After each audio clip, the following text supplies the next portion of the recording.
Today I am joined by Ross Christopher, who lives in the St. Louis area. Is that correct?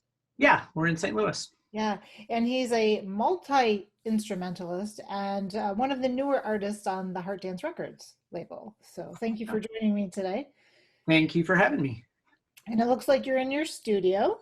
I am. It's the quietest place in the house, so I figured it would be a good spot to do this chat. Yeah, and you've got how many children? I've got two girls, Two girls. 10 and 12, and yeah, they're making it work. They're resilient and they're figuring out online school and everything quite well. So we're just going to plug away and keep going. So do they mostly work on their own then, on their schoolwork, or do you have to jump in and help with that? They are really tech savvy, so they picked up on it really quick. The teachers here are just phenomenal and are doing really cool, engaging stuff. And yeah, I mean, they're doing awesome projects and keeping busy and just knocking it out of the park. Good. Yeah. So, like I said, you're a multi-instrumentalist, and I Yes. know you play mostly string instruments. Yeah. So if it has strings, I kind of play it. So I started when I was 3 on the violin, and just always kind of had a tendency to pick up string instruments and would kind of just play by ear and teach myself how to do it. And then once I started producing records, kind of just the necessity of filling gaps and playing instruments for other artists and bands when certain sounds were needed. I've just been fortunate to be able to teach myself to play a lot of different things. That's cool. Now, do you play cello also? I do play cello, Mm. violin, guitar, bass, piano. I sing mandolin, banjo. Yeah, I think when you and I first started communicating, you had told me that you were doing a lot of singer-songwriter work. Yeah. So when I first started touring as a solo artist back in the early 2000s, it was very much more just the acoustic singer-songwriter. I toured for a couple years with an acoustic guitarist, and I was playing violin and singing. Then we added a drummer to the band, and we would kind of shuffle in some other instruments from time to time for bigger shows or big tours and whatnot. And I put out like 10 or 11 records as a singer-songwriter. And then, I don't know, a year and a half ago or so, started writing instrumental albums just for the purpose of that. For the last few years, I've had the opportunity of writing some string parts for documentaries or I do a lot of string arrangements for other artists and bands in need, TV, film, things like that. But I hadn't yet put out a solely instrumental album of my own until my Antagonist record, which is about a year and a half old, I think. And so I put it out, and then that's where we connected, and I've been Yeah, kind of focusing solely on the instrumental stuff ever since. yeah, yeah. That's the album that drew me to you and your Yeah, artistry, thanks. and I really liked that. And Appreciate it. yeah, and your newest album is Alternate Future, Yeah, which we released a short time ago, yeah, just like a about month a ago. month ago, a month and 2 days. Yeah. And I really like that. I think the level of this album has come up Yeah, from the last. I really like it. And are you, I think Flux is my favorite thank tune you. on the album, but have you noticed that Senescence uh, Yes, has been a popular it track? has been. Yeah. Did that surprise you? Um, Yes and no. Yes, in the sense that it is like the most minimalist of all of the songs. There's not a ton of instrumentation. There's like maybe 3 or 4 instruments, stringed instruments with the piano. Hmm. Um, and everything is just like these decaying string parts.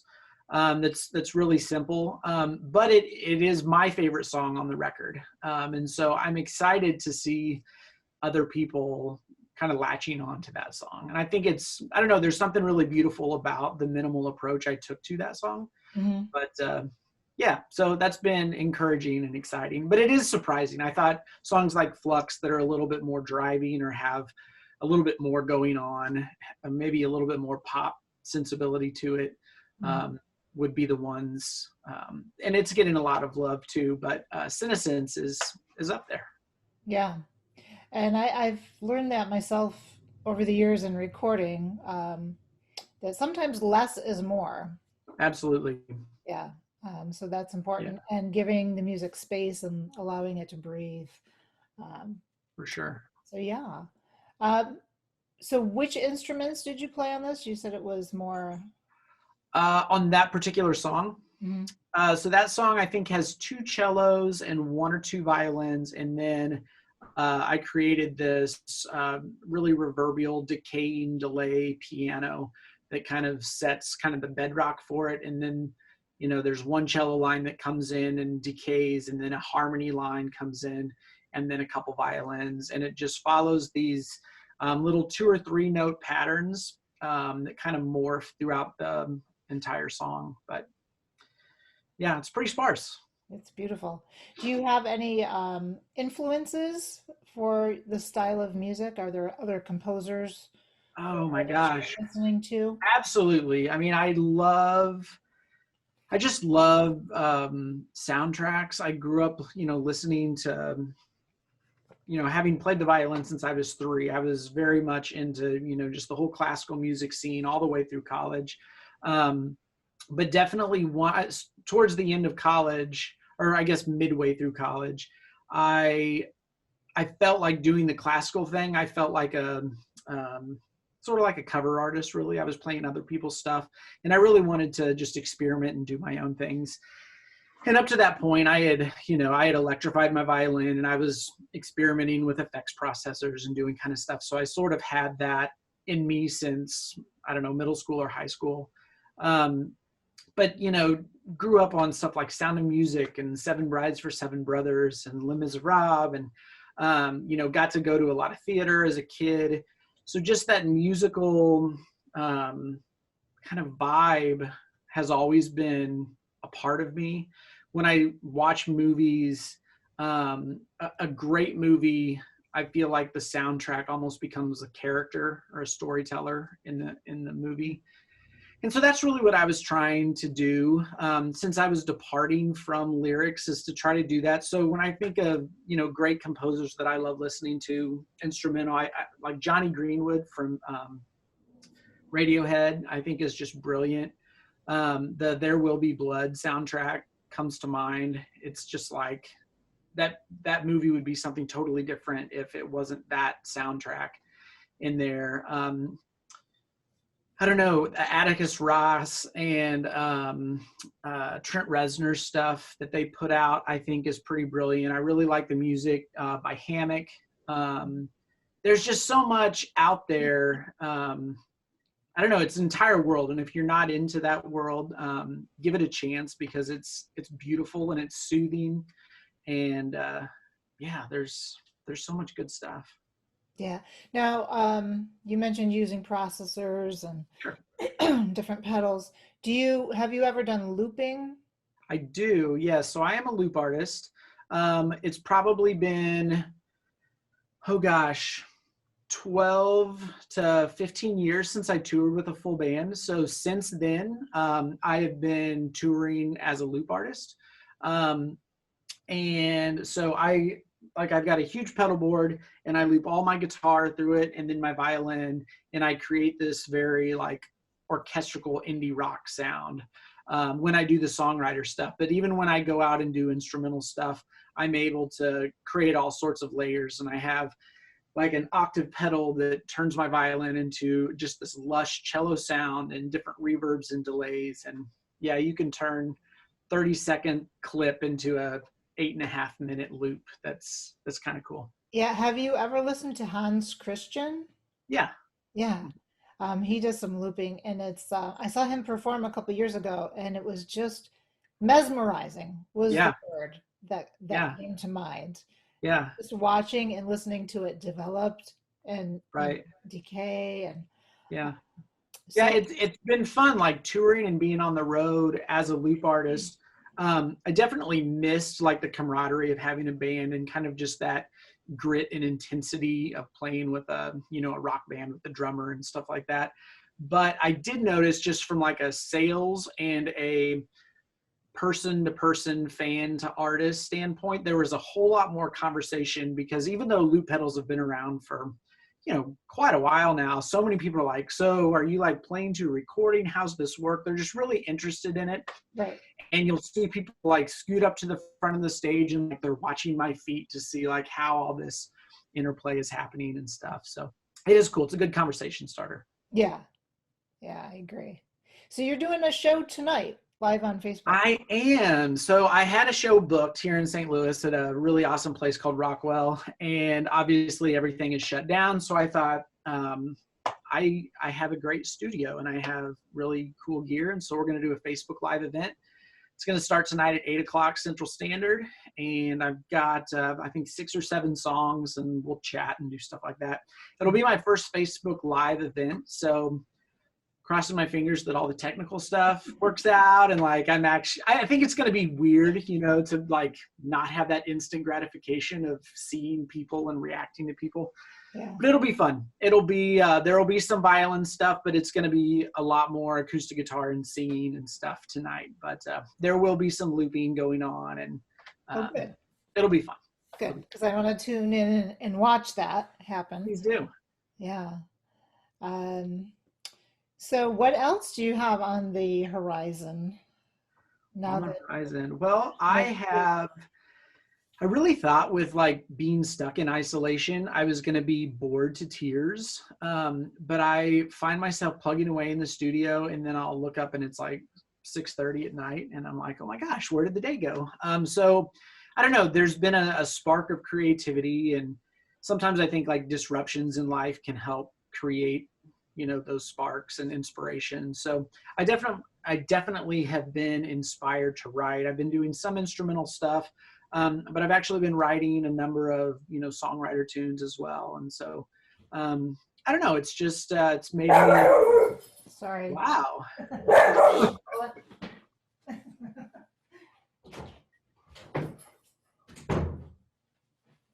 She was being so good. She was was. being so quiet. What's your dog's name? And she, Miley. Miley. Yeah, and she heard somebody at the front door, I think. Yeah, she came in like a wrecking ball. Or my husband made a noise or something. So Right. now she's out. There you go.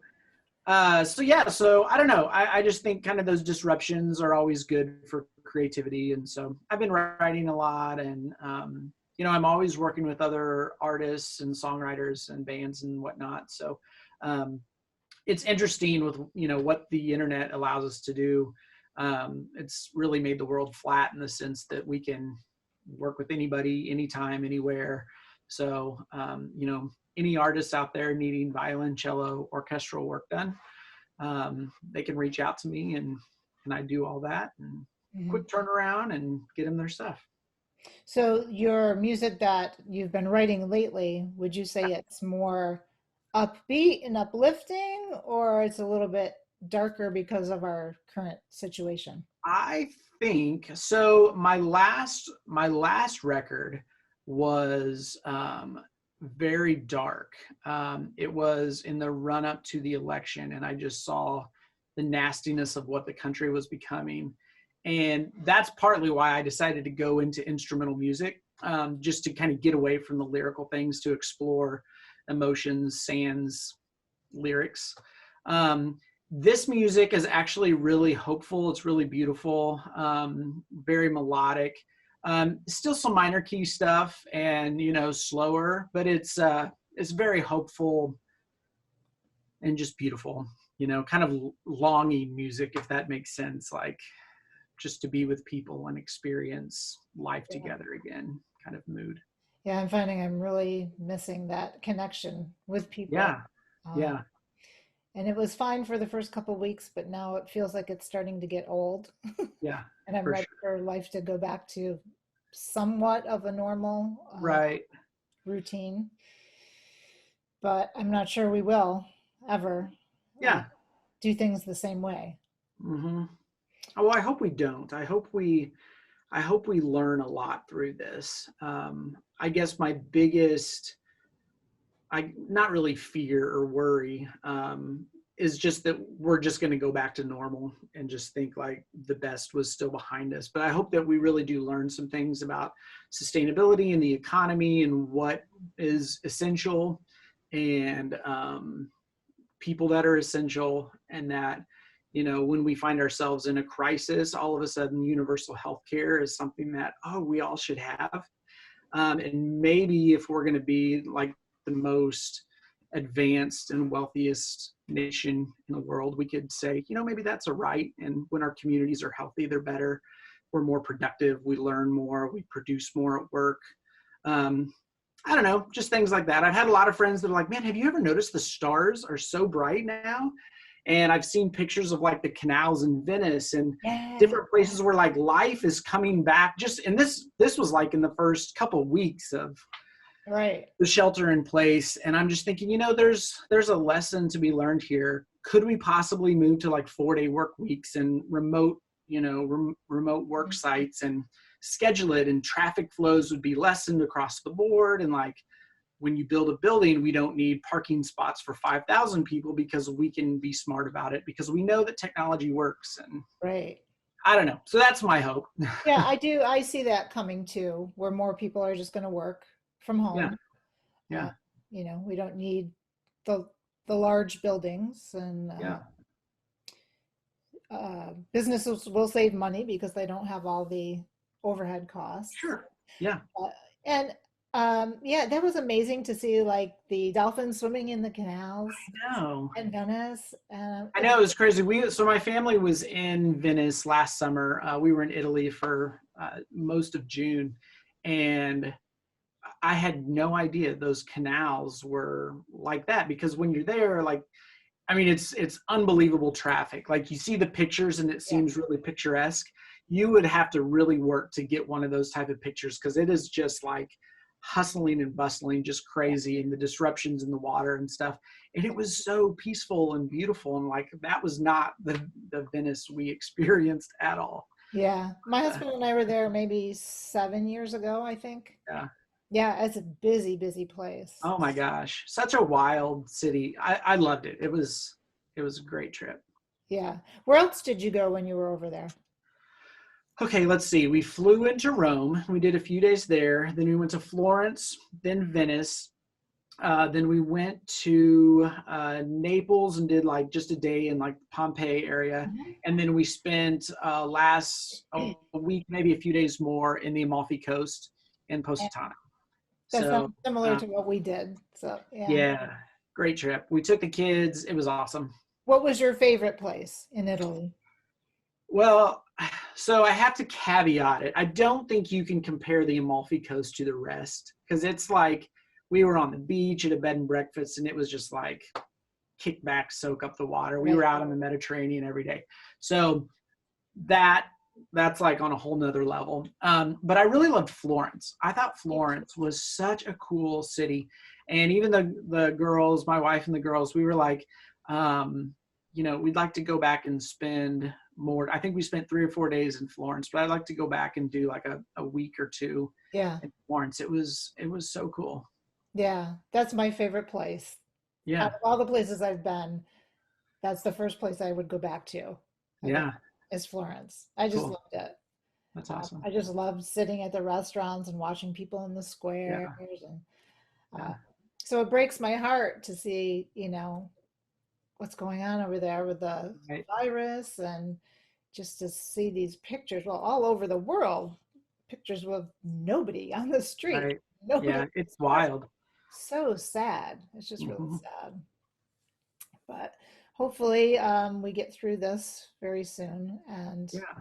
yeah, I see a lot of positive changes coming out of this too. I think so. There's definitely reasons to be hopeful. Yeah. So have you, just a side question, have you done any interesting house projects since you've been in quarantine? We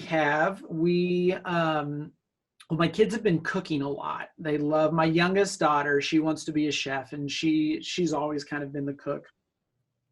And they've just been doing it a lot more. Every 2 or 3 days, they'll do a meal, and they're really good. Like she knows what she's doing, which is saying a lot for a 10-year-old. And then doing a lot of baking. We built a raised flower, or not a flower bed, but a garden. Yeah. And so we're growing like cabbage and romaine and lettuces and cucumbers, tomatoes, jalapenos, habaneros, all kinds of good stuff. So we got that going. I put a hammock together. Nice. So that has been phenomenal. Yeah. When people say, how hard was the quarantine of 2020? I'll be like, you know what? I drank a lot of wine and sat in the hammock, and it was all right. So I bought a skateboard. So, Wow. which probably wasn't the smartest. Like, there's no need to like test your limits of going to the hospital for like a broken whatever. But I got a longboard, and that's been a lot of fun. And then I bought a new classical guitar, and that's what I've been writing all my music on lately, is this little, it's like a half-size classical guitar. So anyway. Well, good. Well, just be careful not to injure yourself. I know Do you have like padding and? I mean, I wear a helmet, but it was probably stupid, but it was fun, and I was better at it than I thought. Years ago, I used to rollerblade, and Yeah. then, I fell and kind of hurt my wrist. I didn't break it, luckily, Yeah. and I was like, that's probably not a great thing to do Right. if I want to be able to use my hands and play my Yeah. flute. So, Yeah. yeah. Well, is there anything you want to show us in your studio? You have so many fun things. Oh my gosh. Well, I can just kind of do a 360. So I've got like my microphone is set up because I was doing some recording earlier. I run my studio is a Logic Pro studio. I love Logic Pro, so I've got a number of keyboards and synthesizers and like random stuff around here. And then I think I've got like 13 guitars out right now, which is an insane amount. But and But you my have cello, more? my violin is up there. The studio's it's usually super clean, but I had to reconfigure it a bit for the live show tonight just to make enough room. So I have like, I don't know if you can see down there, I've got my pedal boards. Yep. I've got where this computer is sitting, I'll have that synthesizer that I picked up from the floor and some loops that I run from up here. Yeah, that's about it. I've got a drum machine over there, my big piano. Anyway, there's stuff everywhere. Yeah. Very nice. And do your girls play instruments? They do. They both play violin. And then my oldest daughter is also a singer. Yeah, she got her first musical in the week before schools and everything got canceled. So Yeah. that was a lot of fun. They did Frozen Junior, and it was quite wonderful. It was actually really, really good. I know it's always so fun to watch the kids perform Yeah. musicals, and um, they're always so much better than my expectations. Right. Right. I mean, I've been to like some community theater stuff that's been just atrocious. And for most of these kids, this is their first time doing it. So, I mean, my expectations were pretty low, and Yeah. it was so good. Like there was just a lot of talent. So it's exciting. Seems like a lot more talent than there was when I was in middle school. Yeah, I agree. There were like 2 or 3 kids that knew what they were doing in middle school when I was a kid. And it was like half, I don't know, 50 kids out of the 110 that were on stage or whatever were like, these are going to be legit theater kids. So Yeah. it's good stuff. Well, good. Well, I will let you go get ready for your show tonight, Yeah. and I'm going to tune in and watch that. So Please I do. will, yeah, I will get this up on the Heart Dance Facebook page. So hopefully you get a few more viewers. Yeah. Right. And good luck with everything. And Thank you very much. for joining me. It was nice Absolutely. to Well, you take care and enjoy hopefully some peaceful rest, and we'll get things back here in the next month or two. Yeah. Maybe. We'll see. I hope so. Yeah. All right, take care. All right, bye. Thank Bye. you. Thank you.